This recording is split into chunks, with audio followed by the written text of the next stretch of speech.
दक्षिणी यूरोप के Iberian peninsula में अफ्रीकन महाद्वीप की स्कैवेंजर यानी मुर्दाखोर गिद्धों की प्रजाति से बहुत कुछ मिलती जुलती एक प्रजाति पाई जाती है।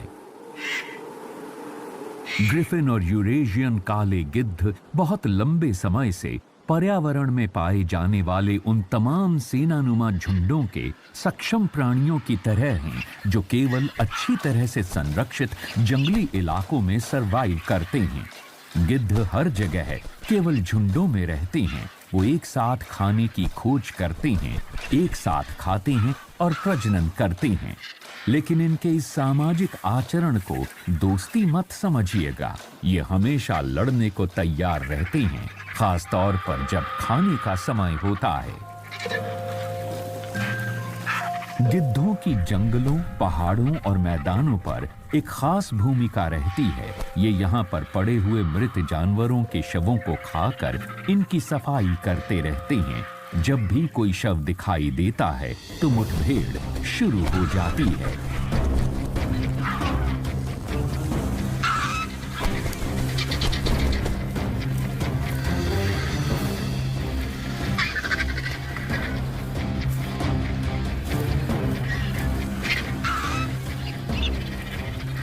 काले गिद्ध दूसरी किस्म के गिद्धों से बड़े और अधिक ताकतवर होते हैं और खाते समय छोटे गिद्धों पर अपना दबदबा बनाए रखते हैं।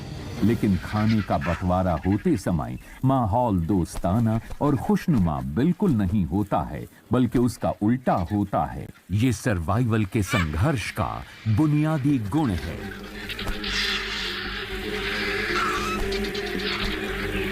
काले गिद्ध की चोंच ज्यादा मजबूत होती है, इसलिए जब ये शव की खाल में नोचकर छेद कर चुके होते हैं, उसके बाद ही ग्रिफिन गिद्ध भीतर के मांस तक पहुंच पाते हैं। इसलिए काले गिद्धों को मांस का बेहतर हिस्सा चुनने को मिल जाता है।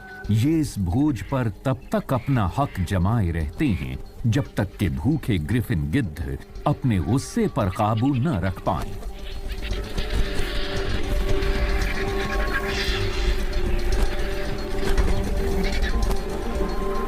देखने में इस दावत में बहुत अफरा तफरी दिखाई देती है, लेकिन इनके भोजन करने में एक व्यवस्था है।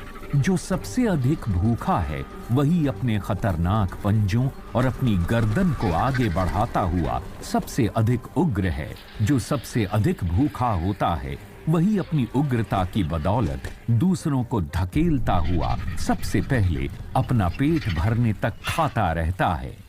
भरा हुआ पेट उग्रता को शांत कर देता है। लेकिन सभी योद्धा मांसभक्षी नहीं होते।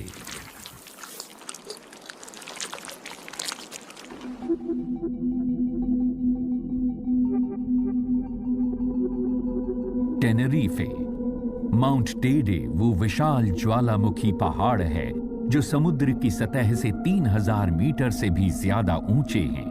कनेरी आइलैंड के इस पथरीले पहाड़ पर अभी भी डायनासोर्स घूमते हैं, या शायद उनके करीबी रिश्तेदार।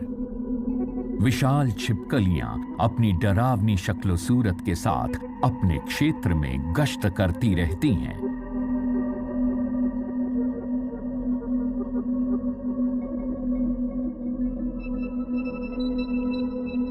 ग्रैंड कनारिया जायंट लिजर्ड्स 80 सेंटीमीटर तक लंबी हो सकती हैं।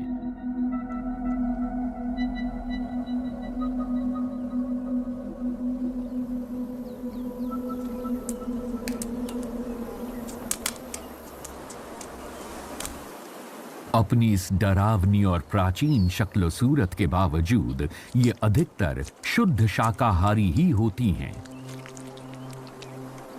कनेरिया के कैक्टस और झाड़ियों के फल, फूल और टहनियां इनके मुख्य आहार हैं। भोजन प्रचुर मात्रा में उपलब्ध है, खास तौर पर वसंत ऋतु में। लेकिन गर्मियों के दौरान इनकी बहुत ज्यादा कमी हो जाती है। गर्मी की वजह से फूल मुरझा जाते हैं, बहता हुआ पानी कहीं नहीं होता। सिर्फ किसी किसी पौधे के फूल थोड़ा तरल पदार्थ और पौष्टिकता प्रदान करते हैं। सूर्य की गर्मी लावा से बने मैदानों को झुलसा देती है और सभी वनस्पति सूख जाती हैं। छिपकलियां बहुत सख्त और बर्दाश्त करने वाली होती हैं, लेकिन उनके लिए भी यहाँ जीवन कठिन होता है।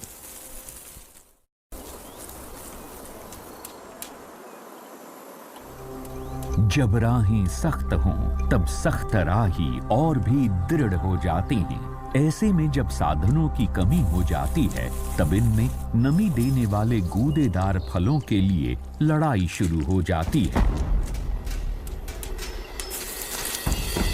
ये लड़ाई अधिकतर बराबरी की नहीं होती। बड़ी छिपकलियां छोटों से अधिक तेज और ताकतवर होती हैं।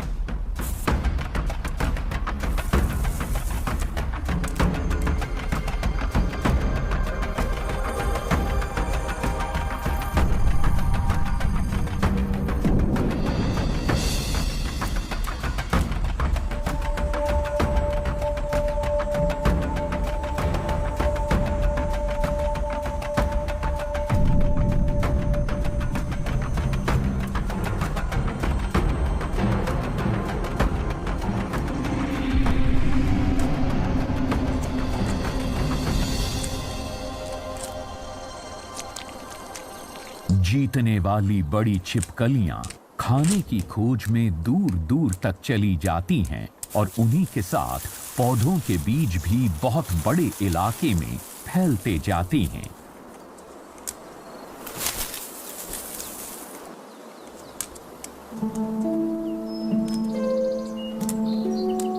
खाने के लिए इस तरह के मुकाबले पशुओं की दुनिया में आम हैं, यहाँ तक कि बहुत छोटे जंतुओं के बीच भी।